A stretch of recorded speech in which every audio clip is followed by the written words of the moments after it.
Reality TV programming and reasons why it's become so popular on network television, and not only just network TV, but also cable television. So, Mark Burnett certainly is considered a pioneer for um, sort of pushing or making this content popular in the United States, especially starting in the 21st century.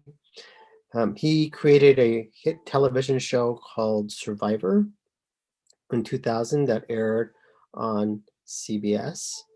Now, nowadays, obviously, Mark Burnett's a very wealthy man, but early on, when Mark Burnett first arrived to the United States, things were not easy for him. He worked as a nanny and doing security as well. I believe he was making like $250 a week um, in this initial job that he had. I also believe he sold insurance. He also sold T-shirts, and so things were not necessarily easy for Mark Burnett.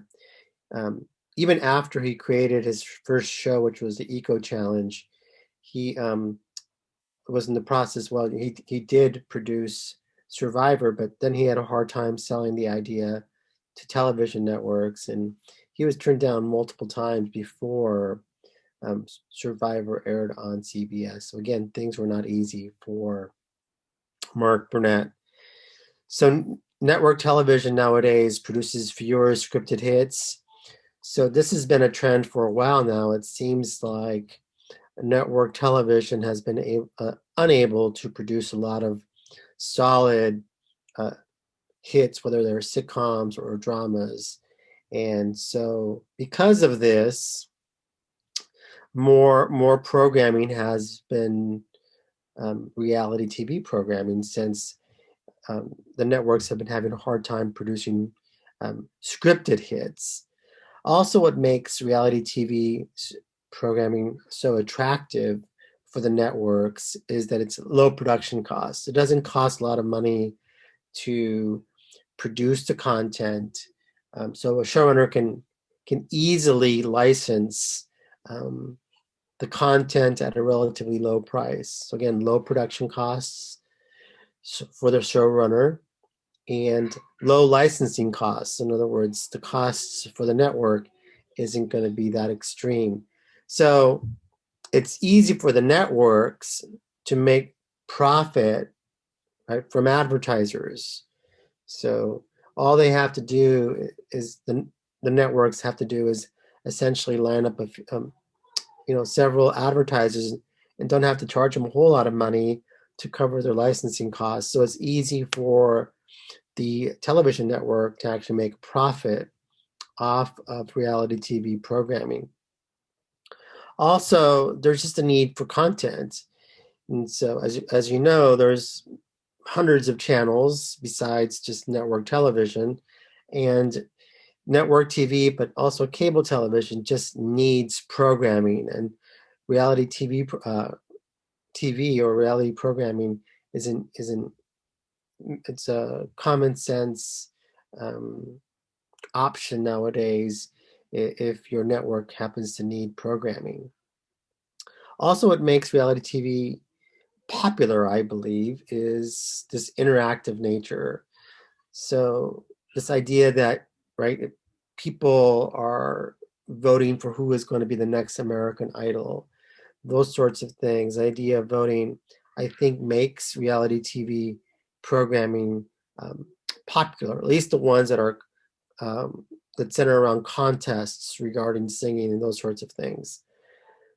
Consumer tastes. I also believe that reality TV programming is popular with American audiences because they oftentimes have relatable characters that you think of. I mean, think of your uncle or your aunt or your next door neighbor. Maybe he or she reminds you of a boyfriend or girlfriend, right? So oftentimes these characters that appear on reality TV are quite relatable. So, what is the significance of American Idol? American Idol was the first television program to be number one for 8 consecutive seasons. So, it was the first television program to be number one in terms of ratings for 8 consecutive seasons from 2004 through 2011. First time ever that a television program again was number one for 8 consecutive seasons. So new programs, as we just talked about, reality TV is a reasonable alternative right now for network television because new programs are just not working for the most part. So one of the big things that showrunners have to overcome is this idea of deficit financing. So as we've already discussed earlier, when a showrunner makes a television program, they're spending X number of dollars on producing a show per episode. So let's just say the showrunner is spending $2.5 million per episode. It's highly likely that the network's not going to pay the showrunner $2.5 million per episode. So in other words, every time the network airs the show, essentially the showrunner is losing money. So the showrunner is operating under deficit financing. And so they're going to have to make that money up at a later date. And so that's one of the big challenges that showrunners face is this idea of deficit financing and this idea of essentially they're losing money even when their television show is airing on network television. So one of the big challenges that new programs have is that they must deliver ratings quickly, or otherwise the chances of being canceled are quite high. So nowadays, more than 80% of shows are canceled after one season. So again, more than 80% of all shows, I should say new shows, are canceled after season one. And 80% of new shows are canceled after season one. So in other words, the networks are not really nurturing these shows. They don't deliver quick ratings, they're off, they're gone. Advertisers are key. So this is where upfront is important. If a new program is able to secure advertisers and get their support at upfront and even beyond upfront when it first airs on television, the program is likely to remain on the air if the advertisers support it. Scheduling is very important for new programs. It's probably the most important factor in the success of a new program. So having a good lead in and a good lead out is oftentimes key to success. Again, having a good lead in and a good lead out is a key to success. So again, going back to the idea of the hammock, right? Ideally, a new show wants to get placed in between two shows that have stable ratings or at the very least have a significant following for each show. So again, scheduling is very important, probably the most important factor in the next success of a new show. This idea of having a good lead-in program, but also a good lead-out program. New programs have to rely very heavily on stars. And so this track record for success is immensely important for a new show because oftentimes the new show's success is attached to how big this star happens to be, right? And so these shows again rely very heavily on stars. New hit dramas are immensely critical nowadays. And so, but that being said, right now, the types of shows that generate more of a profit or a bigger revenue stream, I should say, for the television networks are news programs or documentaries. So again, new dramas or developing new dramas is very critical for television networks. But right now, their biggest revenue stream are news programs, documentaries have become the number one revenue stream for television networks. So just to kind of give you an idea of how basically how a television network promotes new shows, and it's up to you whether or not you think these shows will succeed or not. But here are a couple of trailers of either shows that are just launched this fall or are in the midst of launching this particular television season.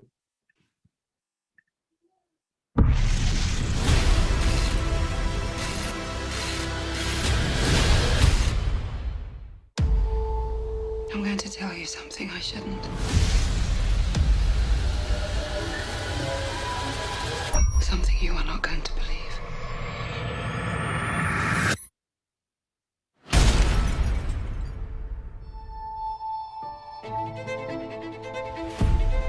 Six months ago, it started falling.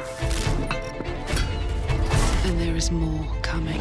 What happened here? We sucked her through 14 stories. We work for a division of the government that investigates scientific anomalies. We found another one, and you're not gonna believe this. She's defying gravity.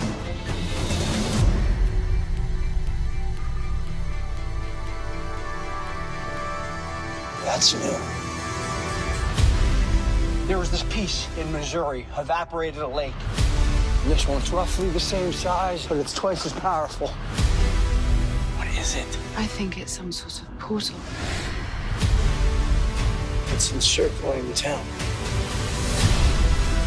Why do you do this? I want to be sure the good guys get this technology before anyone else.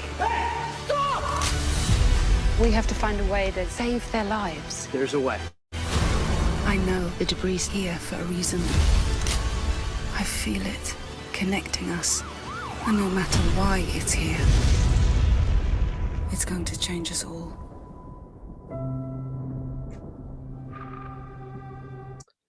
So an interesting show. I don't know if this is going to be successful or not. I think NBC's taking a big chance here. I'm not sure if these movies, these sci-fi sort of dramas, work in today's television world, but it'll be interesting to see if it actually does work. But again, chances are stacked against this particular show actually succeeding.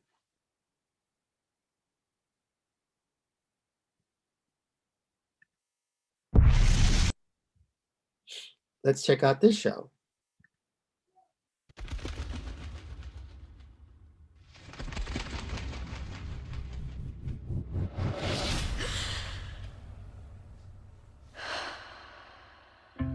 Almost heaven, West Virginia. You are a woman with a very public reputation for hunting monsters. I can't have a reputation. I've only done it once. It's time you own that reputation. It's time to come out of hiding, Starling. Take me home to the place where I belong. So how long has it been? When's the last time you went back to Appalachia?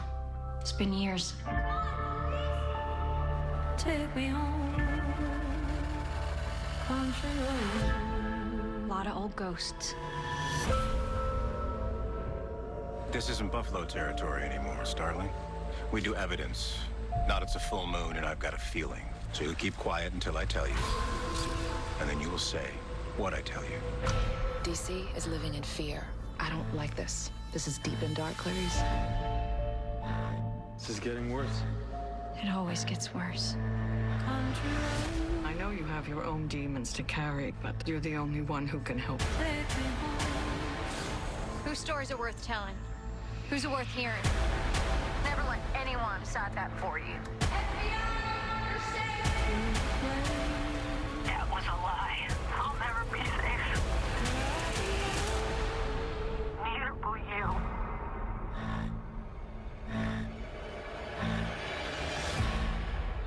Okay, this show looks actually kind of creepy. It is a spin-off of The Silence of the Lambs, which was a great a movie, I should say. And so I think this actually may have a chance to work in in today's television world. Maybe it'll be that 20% that actually survives beyond season number 1. It'll be interesting to see what happens with this particular show as well. I'm actually going to check it out and see how. Okay, so sweeps and measurements. So sweeps are basically a viewing survey. There might be diaries where people fill them out, or there might be some set-top devices or meters that are hooked onto your television. And so sweeps take place 4 times a year. So again, sweeps take place 4 times a year. They take place in February, in May, in July, and November. So again, they take place in February, in May, July, and November. And there's 4 sweeps a year. And so sometimes though, what happens is that some TV shows will end up featuring some sort of big star during sweeps weeks. So one of the big criticisms with sweeps weeks is that essentially because that television show ended up having a guest star who happened to be a big Hollywood star, for instance, and so the ratings are going to boost a little bit. And so that's not a real true indication of who's watching the television show. They're just really tuned in to watch that particular star make that one particular appearance on that one particular show. So it's not a true indication of regular viewership. And so that's why sweeps weeks are sometimes a source of criticism. So determine ad rates, CPM. So CPM again means cost per 1,000 impressions.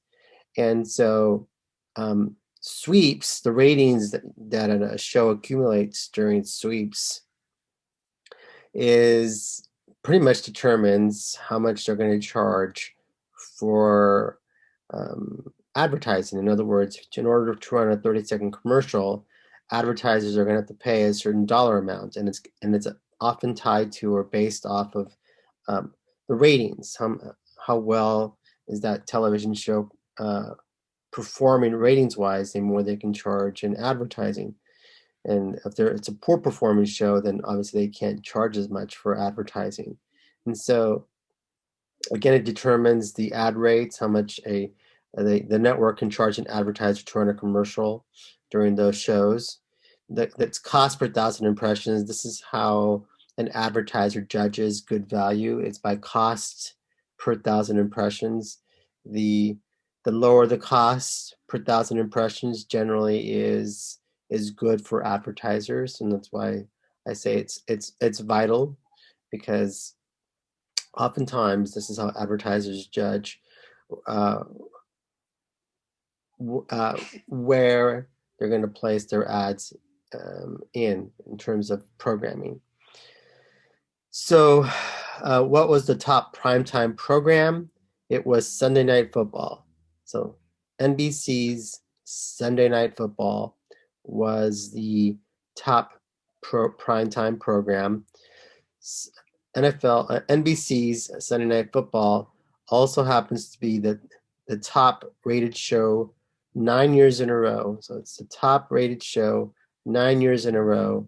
And it's the first television program to be number 1 9 years in a row in terms of prime time, being the top prime time show. No other show has been number 1 9 years in a row besides NBC's Sunday Night Football. So please remember that. That's going to be on your quiz. So outside of football, the top drama is NCIS, which had an average viewership of 15.4 million viewers. Young Sheldon was the top sitcom that had an average of about 11.4 million viewers. What is the top single telecast? It was the Super Bowl. Super Bowl 54 had 102 million viewers. Huts, homes using televisions. And so homes using television is important because it kind of gives you a sense of the shares. And the shares essentially is the percentage of TVs that happen to be turned on. And they determine the number of shares based off of homes using televisions or huts. And it's a denominator for shares, and we'll get into that shortly. So currently, the number of US television households stands at 121 million households. Ratings is essentially the percentage of all television households watching a specific television program. So again, it's a percentage of all television households watching a specific program. Unfortunately, it doesn't count sports bars and airplanes. And one rating point currently is about 1.2, which is a 1.21 million households, which is equal to about 2.7 million, 2.7 people per household. So if you multiply 1.21 million by 2.7, that equals essentially one rating point. So one last time for the definition of ratings, it is a percentage of all television households watching a specific program. It doesn't count sports bars or planes. Currently right now, one rating point is equal to 1.21 million households, and each of these households has about 2.7 people per household. Shares is the percentage of television households watching a specific program in a particular time. So again, it's a percentage of television households watching a specific program at a specific time, and it's based off of the number of televisions that are turned on at that time. So shares gives you a real good sense of how you're performing against the shows that are airing at the same time, because again, it's based off of the percentage of television households watching a specific program at a specific time based off of the television sets that are turned on at that time. So it's not based off of all the televisions throughout the United States. It's only based off of the televisions that are turned on at that time. So Hulu and YouTube Television has secured deals for with the networks, and so viewership on Hulu or YouTube Television does count for ratings and shares. They also have something called Live Plus 3, which essentially means live viewership plus 3 days of DVR viewership. So if you watch a television program live, then this also counts the 3 days after on the people, in terms of the people who watched it on a DVR. So it's live viewership plus 3 days of DVR viewership. So Live Plus 7 means live viewership plus 7 days of DVR viewership. So again, Live Plus 7 is live viewership plus 7 days of DVR viewership. Live Plus 3 and Live Plus 7 ratings. This is actually really important because this counts the number of people actually watching the advertisements. So again, this is really important. So this counts the number of people actually watching the advertisements. So again, Live Plus 3 and Live Plus 7 ratings counts the number of people actually watching the advertisements. So advertisers are really interested in the Live Plus 3 and the Live Plus 7 ratings because these are the folks that are actually watching the ads. So ratings and shares are important because the network wants to avoid make goods, and it also helps to determine programming lineups in terms of which shows stay on and which shows get canceled. Now, in terms of make goods, so generally when a network is making a deal with an advertiser, they typically promise the advertiser a certain number of viewers, and so the advertiser is paying for a certain number of viewers, and so to be watching their ads. And if for some reason that television show doesn't meet the performance that was promised by the network, they had to provide a make good. A make good essentially means that have to provide advertisers with a free commercial in a sense, right?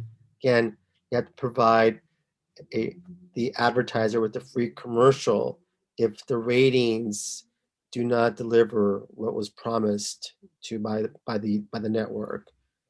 So another reason why you might give a make good as a network is that you made a mistake, you made an error, and maybe you ran the advertisement during the wrong time or the wrong day, and so you might give the advertiser a free advertisement, a free commercial. So again, make goods are important, or they want to avoid make goods. In other words, when a network promises an advertiser a certain number of viewers and they don't deliver, the network has to essentially make good on that promise and give the advertiser another ad in order to make up the difference. So in other words, maybe they promised 10 million viewers and only 5 million viewers showed up to watch the show. They're 5 million viewers short. They may have to give a free good to that advertiser. So this again is what I was talking about earlier with HUTs. So homes using televisions, the ratings and the shares. And as you can see here, right, homes using TVs, there's 6 there. In this particular picture, there's only 10 homes and 6 are using television, so 6 out of 10, right? Also, you see here ratings. So in this particular picture, there's only 10 televisions in the entire country, right? And so 3 happen to be turned on to one particular channel, which is channel 2. So hence they had a rating of 30 because of all the televisions watching that existed in that society at that time. 3 out of 10 were watching channel 2 programming. And then of course the share, which again, the share is a much better indicator of how you're doing against your competitors. So as you can see here, homes using televisions, there's only 6 TVs that were turned on at that time, and 3 of them were tuned in to channel 2. So that means 50% of all televisions that were turned on were watching channel 2. So again, shares indicates the number of televisions that are watching a program at a specific time, and it counts against, and it's counting the number of televisions that are turned on at that time. Whereas ratings, right? Ratings is essentially the percentage of TV households in all the country or in all the society that are watching a specific program. So the ratings again are based off all the TVs within a society, where the shares is only based off of the TVs turned on at that time. So revenue streams. So obviously advertising revenue is the very important revenue stream for a television network. The higher the ratings, the more they can charge advertisers. That being said, it oftentimes depends off the genre might affect the advertising rates. The age of the viewer might affect advertising rates. Once a person is over the age of 49, they become less valuable to an advertiser. And so, again, it depends on the age of the viewer and genre in terms of advertising rates. But generally speaking, higher ratings equal more advertising revenue, generally speaking. And again, documentaries and news shows are the number one revenue stream for television networks. In terms of revenue that's made by the network in terms of production. So network compensation. So this is going back to what I was talking about, retransmission consent.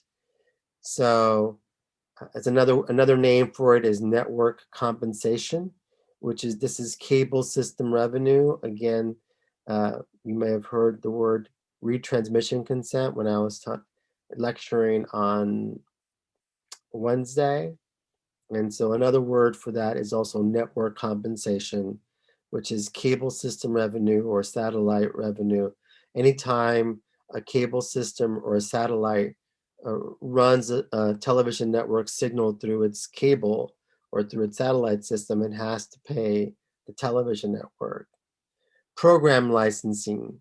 So this is the money that the television network makes from licensing its programs to, let's say, other television networks, for instance, or cable networks. Distribution fees of about 25%. This is how much they charge the showrunners, 25%, because the network is distributing the showrunner's program to its affiliates. They charge about 25%. Syndication fee. So syndication fee is reruns, right? Sometimes it could be also first runs, but syndication fees are 35%. So first run shows are like talk shows, like an Ellen, right, for instance, or it could be a game show like Jeopardy, for instance. Those shows are specifically made for first run. There's also reruns, which were developed again by Desi Arnaz. Now you see the name here of Frederick Ziv. Frederick Ziv is the pioneer of first run syndication. So we know Desi Arnaz is considered the pioneer of the rerun or the second run, whereas Frederick Ziv is the pioneer of first run syndication. Probably most famous for creating or producing a show called Highway Patrol with Broderick Crawford. And so again, Frederick Ziv is important because he's considered the pioneer of first run syndication. And again, reverse retransmission consent is again the fees that some affiliates pay to the networks in order to be an affiliate. So financial and syndication rules, the relaxation of them. This is probably one of the most important things to have happened in the television industry, I would say in the last 25 to 30 years. So in the 1990s, one of the reasons why, for instance, Disney bought ABC was because of the relaxation of financial and syndication rules. And so basically, under FinCEN, it basically allows the television network to now make money in syndication when they produce content. Prior to this, this was not possible. They couldn't make any money off of syndication. The only people that were making money off the syndication were the showrunners and the actors. And so with the relaxation of FinCEN, now television networks can also make money in syndication. And so this is why they're very eager to produce content, but also become partners with the showrunners because they want to make some syndication revenue in over the long run. And again, this was not allowed prior to the 1990s. And so now what's happened with the networks, there's now more vertical integration. So what's happened with the networks? More vertical integration in the television industry. Before the 1990s, networks were just distributors. That's all they did. Networks just distributed content to its affiliates or to wherever. Now they also produce content and also distribute content. So they went from a distributor to now a producer and distributor. Nowadays, a network has far more control over its content. There's more incentive to produce more content and more incentive to partner with the showrunner or television producer. Unfortunately, for independent producers that are not working for a network or a studio, oftentimes they have less power and their programs are oftentimes the first to be canceled. So syndication. When a show's off net, that's a rerun. So there's a first run, right? And so syndication often means a rerun, not always, but often means a rerun. So syndication means sold on a market by market basis. So in television programming is sold on a market by market basis. So in television programming is sold on a market by market basis. That is the definition of syndication. This is how a showrunner recoups deficit financing. Again, this is how a showrunner recoups deficit financing, whether that showrunner happens to be working for a network or a studio or is independent. So a viable candidate for syndication is 65 episodes or more. So a viable candidate for syndication is 65 episodes or more. A good candidate is between 80 to 100 episodes. So again, a good candidate is between 80 to 100 episodes. The ideal candidate historically, ideally, is 100 episodes or more. So again, viable candidate, 65 episodes or more. A good candidate for syndication, 80 to 100 episodes. And the ideal candidate is 100 plus episodes, historically speaking. So dramas historically have been more valuable in terms of syndication revenue. That is changing very quickly because just look at the example that I provided here about Seinfeld. Seinfeld has made well over $4 billion in syndication. Friends, last I heard, was making about over $1 billion, if not more than $1 billion annually for the WB. And so both Friends and Seinfeld are examples of comedies that have been very successful in syndication. Stripping, typically syndicated programs are sold as strips. So again, typically syndicated programs are sold as strips. In other words, I'll take 5 episodes a week, place them on at the same time. Let's just say it's Seinfeld. They'll place it on a television station from, let's say, from 8 to 8:30, and they'll play that Seinfeld show from 8 to 8:30 Monday through Friday for however many weeks as they have rights to it. So again, shows that are sold, or I should say bought by a television station, are bought and sold as strips. So syndication plays a critical role for showrunners, as I already mentioned before. Under deficit financing, it helps them recoup their money. So if their cost per episode was $2.5 million and they were only receiving $2 million per episode, they were $500,000 short per episode. So the money that these showrunners make is critical in them making up the deficit financing. First run.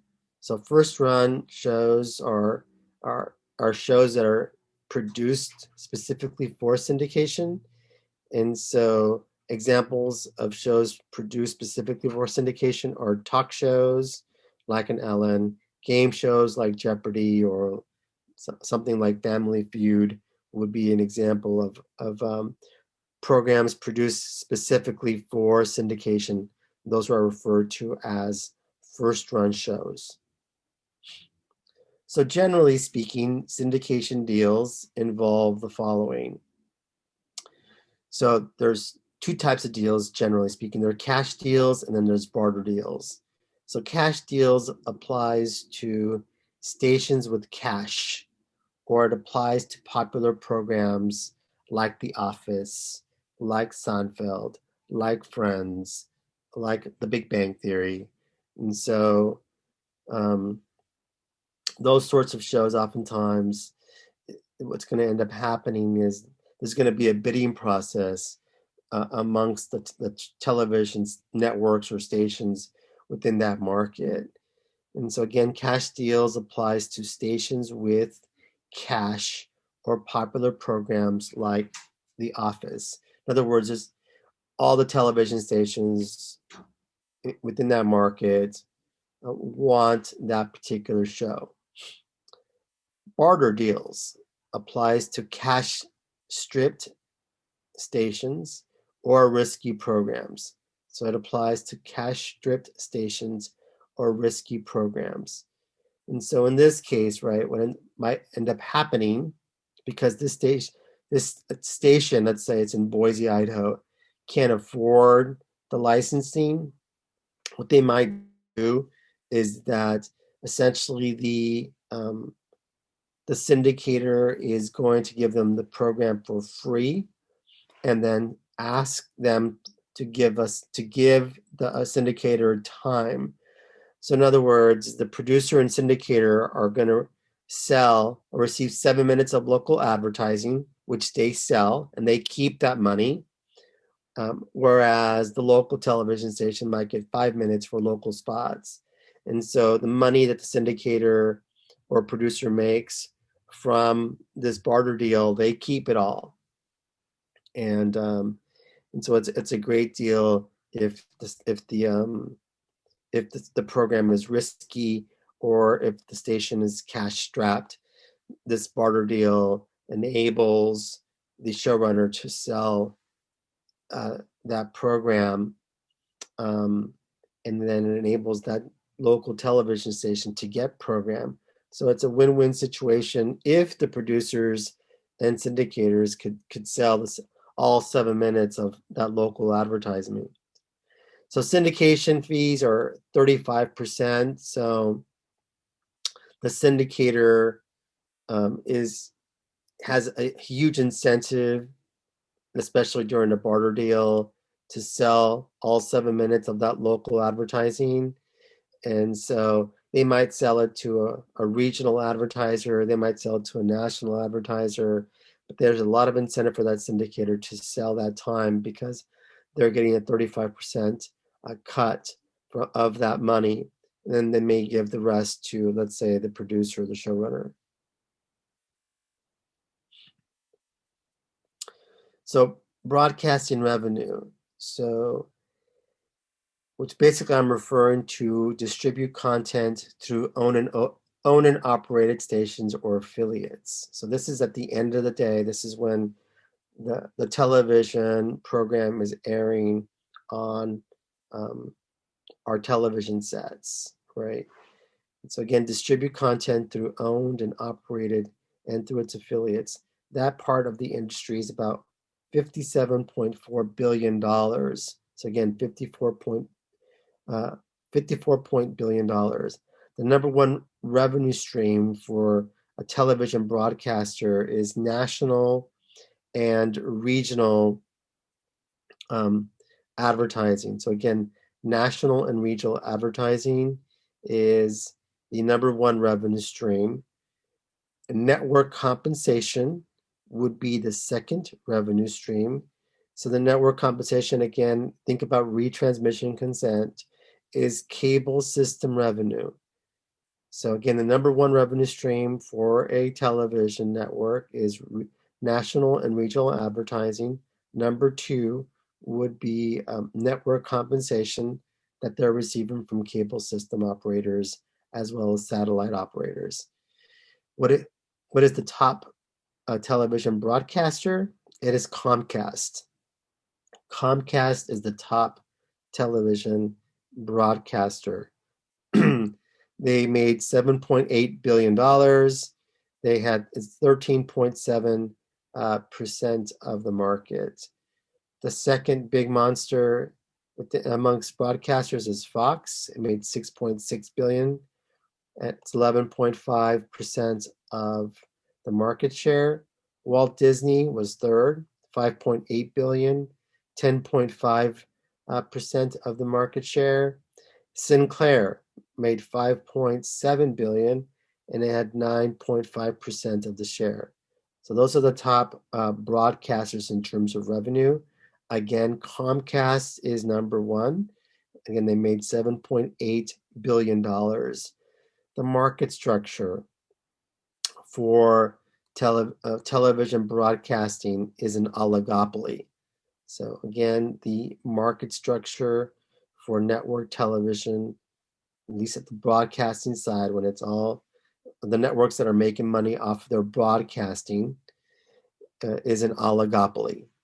And that concludes my lecture for network television.